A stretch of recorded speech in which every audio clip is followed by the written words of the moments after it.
121 seat है, ठीक है, अगर आप देखेंगे बिहार के अंदर। और 2020 में क्या हुआ था, 2020 में जो एनडीए थी उसको आई थी 56 सीट 121 में से, और महागठबंधन को उसको जो है यहां पर एज था और उसको सीट आई थी 65। जब से प्रधानमंत्री नरेंद्र मोदी बिहार चुनाव में उतरे हैं तब से चुनाव अलग लेवल पर चला गया। बिहार में क्या हो रहा है, क्या होने वाला है, पूरा देश देख रहा है। प्रधानमंत्री मोदी ने आज बिहार में 2 रैलियां की, एक कटिहार में, दूसरी सहरसा में। इन दोनों जगहों की रैलियों के जरिए पीएम मोदी ने सीमांचल को साधने की कोशिश की। देखिए, सीमांचल वो जगह है जहां मुस्लिम आबादी का बड़ा प्रभाव है। ये लालू राहुल के मुस्लिम वोट बैंक का गढ़ है। सीमांचल में जाकर पीएम मोदी ने क्या धमाका किया है वो आपको बताऊंगा, लेकिन पहले यह देख लीजिए कि पीएम मोदी ने आज तूफानी अंदाज में प्रचार किया, क्योंकि कल यानी 4 नवंबर को पहले चरण की वोटिंग के लिए प्रचार थम जाएगा। बिहार में 6 नवंबर को पहले चरण का मतदान है। पहले चरण में 121 सीटों पर मतदान होगा। 11 नवंबर को दूसरे चरण का मतदान होना है। दूसरे चरण में 122 सीट पर मतदान होगा। इसी वजह से एनडीए ने आज प्रचार अभियान तेज कर दिया। पीएम मोदी के साथ साथ अमित शाह भी बिहार में कैंपेन के लिए पहुंच गए। पीएम मोदी ने सहरसा और कटिहार से आरजेडी और कांग्रेस पर तीखा हमला बोला। पीएम ने कहा कि आज ये स्थिति हो गई भाई कि तेजस्वी यादव अपने पिता का नाम नहीं ले रहे हैं। सुनिए पीएम मोदी को कि वो क्या कह रहे हैं, फिर आपको दिखाऊंगा कि लालू यादव, बीमार लालू यादव को कैसे बेटे के लिए सड़क पर उतरना पड़ा है। आप आरजेडी कांग्रेस के जरा पोस्टरों को देखिए, जो बिहार में जंगल राज लाए, उनकी तस्वीरें पोस्टरों में या तो गायब है या तो एक कोने में छोटी सी तस्वीर रखी है, दूरबीन से भी दिखती नहीं है। अरे अपने पिता का नाम बोलने में, छुपाने में शर्म क्यों आ रही है? वो कौन सा पाप है जिसको आरजेडी वालों को बिहार के नौजवानों से छुपाना पड़ रहा है? मतलब प्रधानमंत्री ये संकेत दे रहे हैं कि लालू जी की तस्वीर छोटी या एकदम साइड रखी गई है ताकि लोगों को लालू जी की तस्वीर देखकर जंगल राज याद ना आ जाए। पहले फेज में जिन 121 सीटों पर 6 नवंबर को वोटिंग होने वाली, वहां 2020 में क्या नतीजे थे एक बार आपको याद दिलाता हूं, फिर आपको बताता हूं कि ये सीमांचल के इलाके में मुस्लिम वोट जो है वो कितना प्रभावी है और ओवैसी और पीके किसका पहले फेज में समीकरण बिगाड़ रहे हैं। तो अगर आप देखेंगे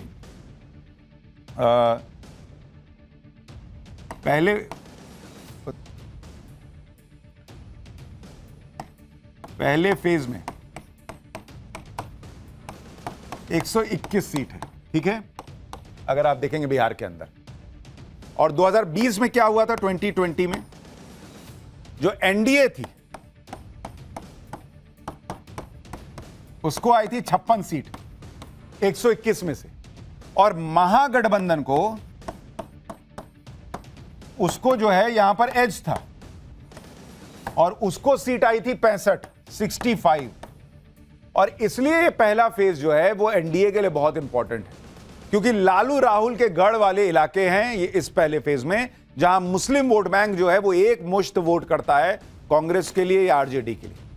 और इसीलिए नरेंद्र मोदी ने अपने ऊपर जिम्मेदारी ली कि मैं सीमांचल में धुआंधार कैंपेन करके कुछ प्रभाव लाने का प्रयास करता हूं। पीएम मोदी ने बिहार में लगातार 2 दिन 2 धमाके किए। पटना में रोड शो किया जिसमें भारी भीड़ आई। महिलाओं ने अपनी अपनी छतों पर खड़े होकर पीएम मोदी की आरती भी उतारी। ये तस्वीरें इंडी गठबंधन की नींद उड़ाने के लिए काफी। आप देखिए, महिलाएं आरती कर रही हैं भाई। पीएम का रोड शो चल रहा है, महिलाएं अपने बैल्कनी में खड़े होकर आरती उतार रही हैं, भगवान जैसे हों। आज पीएम मोदी ने 2 रैलियां की और खास बात यह कि इन रैलियों की गूंज सीमांचल में सुनाई देगी। पीएम मोदी ने अपनी रैली में कांग्रेस आरजेडी के जंगल राज की बात तो की ही, साथ ही कट्टरपंथ का मुद्दा भी उठाया। पीएम मोदी ने कहा कि आरजेडी और कांग्रेस कट्टरपंथियों के आगे घुटने टेक चुके हैं। सुनिए एक बार।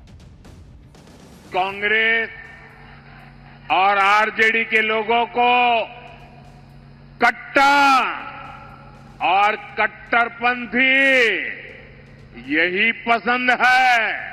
कट्टरपंथियों के दबाव में इन्होंने 3 तलाक के खिलाफ कठोर कानून का विरोध किया था।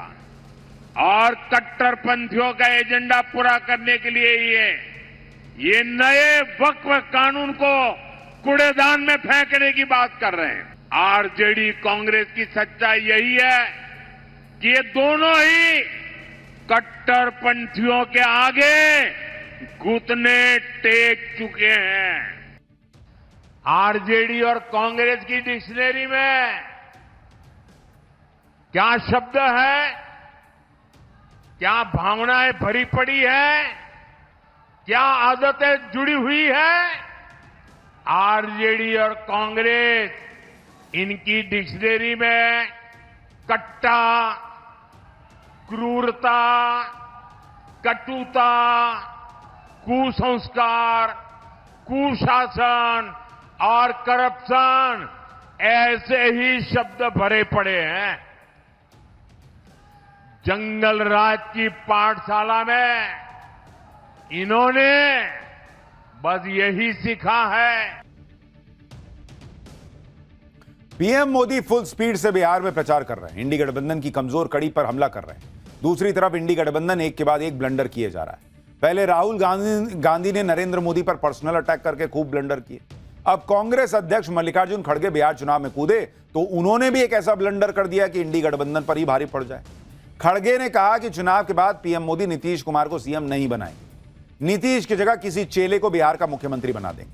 आप एक बार उनको सुनिए, फिर बताता हूं कि क्या ब्लंडर कर गए। और मोदी इनको खिला रहा है, इनको चीफ मिनिस्टर नहीं बनाने वाला है। ये आप लिख लो, चीफ मिनिस्टर इनको नीतीश को नहीं बनाएंगे। वो अपना एक किसी को चेले को ऐसा पकड़ लेके लाके कुर्सी पे बिठाएंगे और बोलेंगे नीतीश साहब आपका काम हो गया, ठीक है, आप घर में बैठिए, आपकी तबीयत ठीक नहीं है, आप रेस्ट लो, मैं आपका औषध का इंतजाम करूंगा, ये कहेंगे वो। मल्लिकार्जुन खड़गे भविष्यवाणी कर रहे हैं कि पीएम मोदी चुनाव के बाद क्या करने वाले हैं। बोल रहे हैं कि चुनाव के बाद नीतीश कुमार को पीएम मोदी मुख्यमंत्री नहीं बनाएंगे, किसी और को सीएम बना देंगे। लेकिन खड़गे के इस बयान का मतलब क्या आप समझ रहे हैं? क्या कांग्रेस ने वोटिंग से पहले ही हार मान ली है?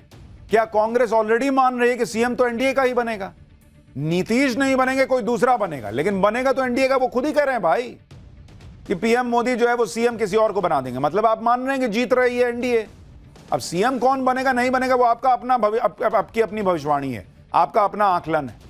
लेकिन वो एक बार भी नहीं कह रहे कि नीतीश कुमार के सीएम बनने की तो नौबत ही नहीं आनी, वो तो अब अपना ट्रीटमेंट कराएं, जो भी कराएं, जो जिस तरह से वो बोल रहे हैं तबीयत खराब है। वो सीधा कह रहे हैं कि भाई सीएम नीतीश नहीं बनेंगे, मोदी का कोई चेला बनेगा। तो भाई मोदी का चेला बनेगा, इसका मतलब एनडीए जीत रही है, आप मान रहे हैं। दूसरी बात, मल्लिकार्जुन खड़गे खुद ये कह रहे हैं कि कांग्रेस की रैलियों में भीड़ नहीं आ रही, यानी दो संकेत दे दिए कि कांग्रेस की बिहार में क्या हालत है। सुनिए एक बार। मैं इसलिए आपसे अपील करने आया हूं, हालांकि यहां पर जो आना था उससे पहले मैं देखा समाचार के लोग जा नहीं है, तो ये कैंसल करना किसी ने कहा। सोचिए, बिहार में कांग्रेस के अध्यक्ष की रैलियों का यह हाल है कि इतनी भीड़ नहीं आ रही कि मतलब सम्मानजनक रैली हो सके। किसी ने कहा कि भाई कैंसिल ही कर देते तो अच्छा।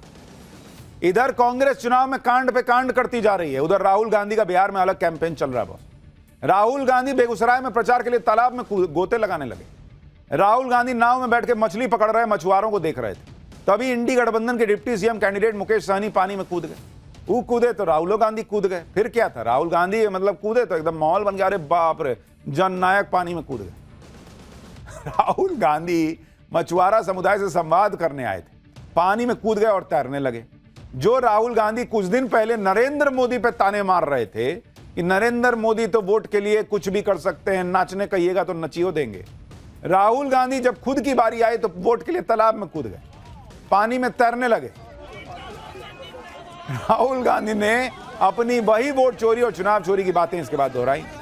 मतलब पानी में तैरने के बाद भी बात वही की है जो पहले कर रहे हैं। उसमें कुछ ऐसा नहीं था कि पानी में धो धा के कुछ नया निकला। सुनिए एक बार।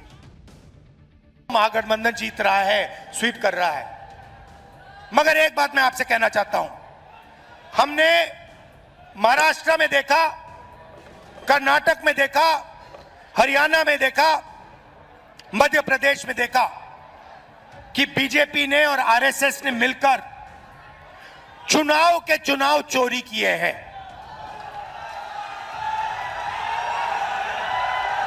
चुनाव के चुनाव चोरी किए हैं। और मैं आपको बता रहा हूं, साफ बता रहा हूं, बिहार में इलेक्शन कमीशन ने महागठबंधन के वोटरों को काटा है, निकाला है वोटर लिस्ट से, और इसका सबूत हम आपको दे देंगे, दिया है और फिर से दे देंगे। यह तीसरा संकेत है कि कांग्रेस पार्टी बिहार में अपने आप को कमजोर पा रही है। अच्छा, मुझे एक बात बताइए, ये कह रहे हैं कि मान लीजिए वोटर लिस्ट से नाम निकाल दिया, ठीक है, अगर आप ये कह रहे हैं कि वोट चोरी हो गई, फिर आप चुनाव किस बात का लड़ रहे हैं जब आप कॉन्फिडेंट हैं कि वोट चोरी हुआ है? और दूसरा सवाल यह है कि चलिए वोटर लिस्ट से नाम आपके हिसाब से, आपके गणित के हिसाब से गायब हो गया, आपकी रैली में से भीड़ कहां गायब हो रही है? मल्लिकार्जुन खड़गे अभी ना बोले बॉस कि भीड़ उस तरह से नहीं आई, वो भी चुनाव आयोग रोक दिया कि नहीं, कोई रैली में नहीं जाएगा। राहुल गांधी गजब कर रहे हैं भाई, एक ही सांस में जीत का दावा भी कर रहे हैं, दूसरी सांस में कह दे रहे हैं कि चुनाव चोरी हो रहा है। मतलब अगर चुनाव चोरी हो रहा है तो इंडी गठबंधन जीत कैसे रहा है इनके हिसाब से? अगर इंडी गठबंधन जीत रहा है तो चुनाव चोरी कैसे हो रहा है? राहुल गांधी के अजब लॉजिक तो हम लोग के समझ के बाहर है, आपको आता होगा तो आता होगा, लेकिन ताल में कूदने और मछली पकड़ने वाली बात पर राहुल गांधी की खिल्ली तेजस्वी के भाई तेज प्रताप ने उड़ा दी। सुनिए तेज प्रताप क्या कह रहे हैं इस पर। राहुल गांधी का काम है मोटरसाइकिल चलाना, फटफटी चलाना, और पॉल्यूशन फैलाना, अब मछलियां पकड़ते रह जाएंगे जिंदगी भर, और देश चला जाएगा अंधकार में।